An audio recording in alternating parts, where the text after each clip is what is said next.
2010, social media continued the move to mobile.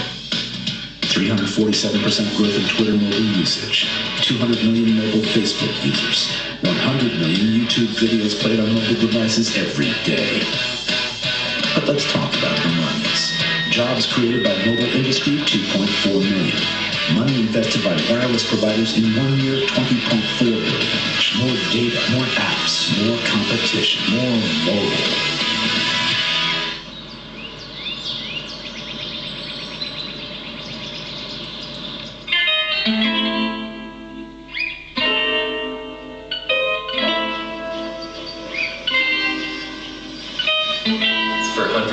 Depuis des centaines d'années, des philosophes, des psychologues, toutes sortes de gens ont été intéressés par la question de la représentation des idées dans le cerveau. Nous sommes en 2008 et nous en sommes au point où l'on peut enfin s'attaquer à cette question et l'étudier d'une façon qui aurait été impossible il y a 15 ans. How you doing, Justin? Are you ready to get started? For the task you'll be doing today, you will see a word and a picture on the screen. Think about the object. Here we go. Le scanner sonde son cerveau une fois par seconde. Maintenant qu'on a collecté les images du cerveau de Justin au moment où il pensait ces mots, on va demander à l'algorithme de l'ordinateur de traiter les données d'imagerie cérébrale enregistrées pour deviner à quel mot il pensait. Il sait que ça doit être un des 8 mots, mais il ne sait pas lequel. My first guess is chisel. My first guess is hammer. All right, it's doing pretty well so far. My first guess is B. All right. So 7 out of 8. Yeah, it's really, truly a first. Pretty cool. We're beginning to see. Nous sommes en train de découvrir le système de codage du cerveau. Et ce concept digne de la science-fiction va continuer à progresser. Nous allons avoir de plus en plus de connaissances permettant de comprendre comment fonctionne notre esprit.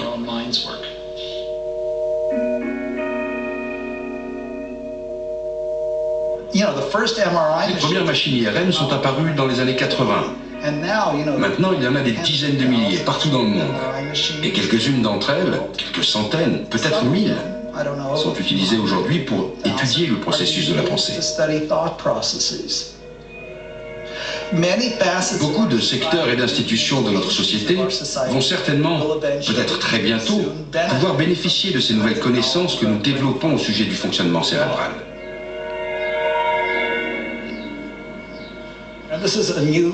Là, c'est une nouvelle étude en cours. Maintenant, on s'attaque aux émotions.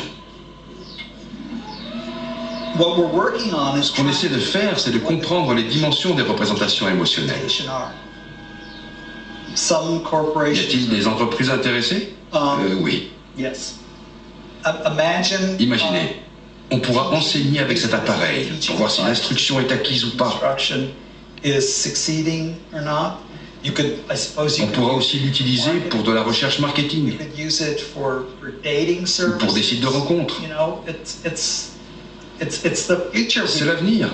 On pourra utiliser cette connaissance des gens et de leurs capacités pour rendre la vie meilleure dans le monde, ou pire.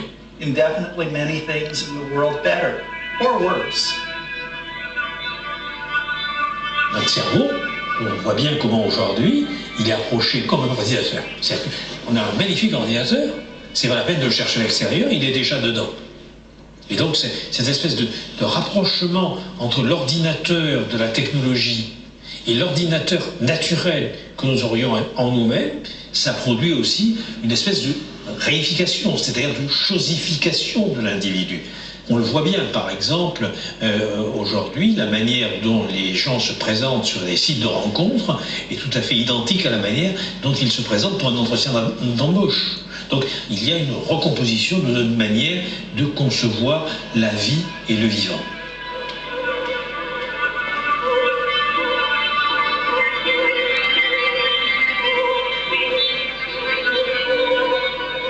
On construit la fiction d'un individu cerveau, c'est-à-dire d'un individu qui est son cerveau, et qui, dans la mesure où il est son cerveau, doit faire attention au fonctionnement de ce cerveau.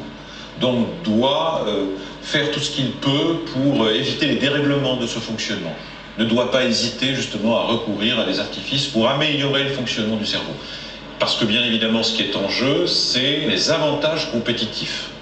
Ce qui veut dire que les rapports entre les individus sont remodelés de manière à faire prévaloir la norme de la concurrence entre les individus conçus chacun comme étant une entreprise de soi.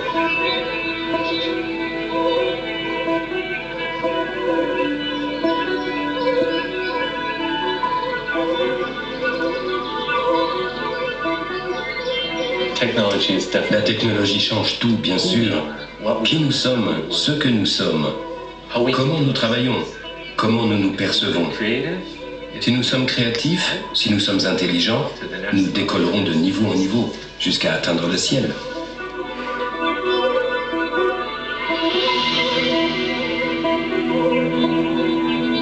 Il y a une pensée classique qui est celle de la perfectibilité, qui date du XVIIIe, qui est l'idée selon laquelle l'homme justement peut s'améliorer ou se perfectionner, notamment par l'éducation. Et cette idée-là, aujourd'hui, se trouve reléguée au second plan. Elle est même parfois purement et simplement abandonnée et critiquée explicitement. Et ce qui tend à l'emporter, c'est une autre idée. C'est la perspective d'une amélioration indéfinie qui permettrait, par des techniques, de changer y compris l'humaine condition ou la nature humaine. C'est pour promouvoir l'idée d'un homme plus que parfait, augmenté par la technique, que le transhumanisme est né en Europe du Nord et aux États-Unis il y a une trentaine d'années. Les adeptes de ce nouveau mouvement philosophique et scientifique entendent utiliser tous les moyens de la technologie pour améliorer l'espèce humaine et augmenter ses capacités de perception, de cognition, de réflexion, de performance. Selon eux, nous sommes tous déjà augmentés par les téléphones portables ou les ordinateurs. Ces prothèses numériques sont devenues des organes externes, ni plus ni moins, et font désormais partie de notre identité. Les transhumanistes espèrent aller encore plus loin dans cette fusion progressive de l'homme et de la machine pour faire naître une nouvelle espèce plus performante à l'horizon de ce siècle, le post-humain.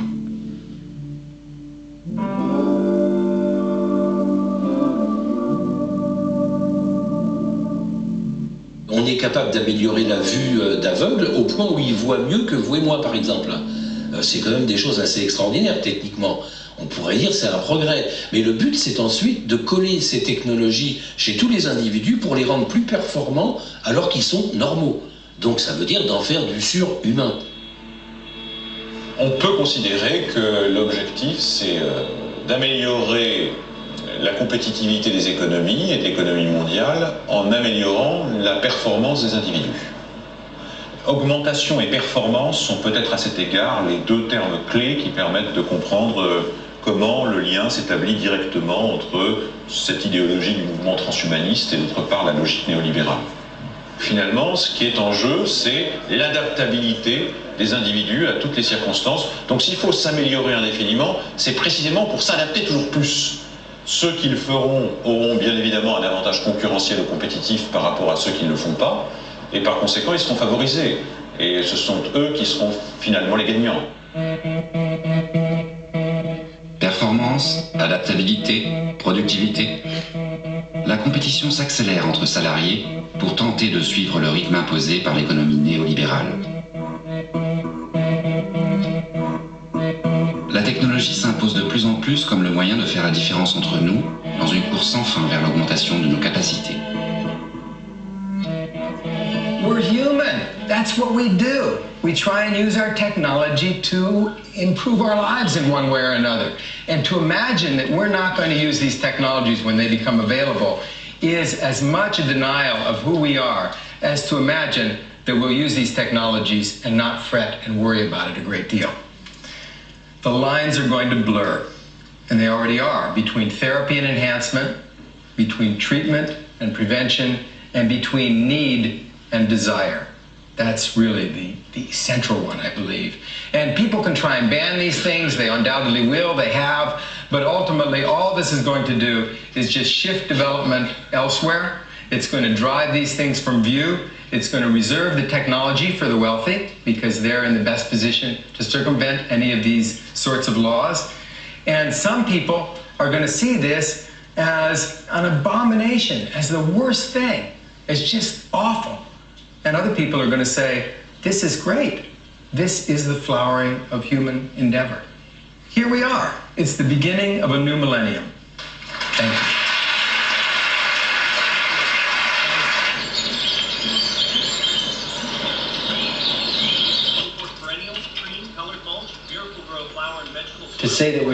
Dire que nous allons évoluer au-delà de l'humain est quelque chose d'assez évident. Je pense que nous entrons dans une période de transition. Je dirais que c'est une naissance. Quelque chose est en train de naître, difficile à dire ce que c'est exactement. On tâtonne pour lui trouver un nom.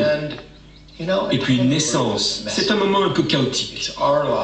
Il s'agit de nos vies, de notre avenir, de celui de nos enfants. Nos vœux seront-ils exaucés ou non? Allons-nous continuer à survivre ou pas? C'est pour cela qu'on débat avec autant de passion. Qu'on améliore la locomotion de quelqu'un, qu'on lui change le cœur. Il n'y a aucun problème, je suis favorable à la science. Je suis un enfant des Lumières, je suis très attaché à la science. La science est émancipatrice, c'est le scientisme qui est asservissant. Le rendre meilleur, ça n'a rien à voir. Voilà. C'est là où il y a un problème majeur. La rupture, elle est là.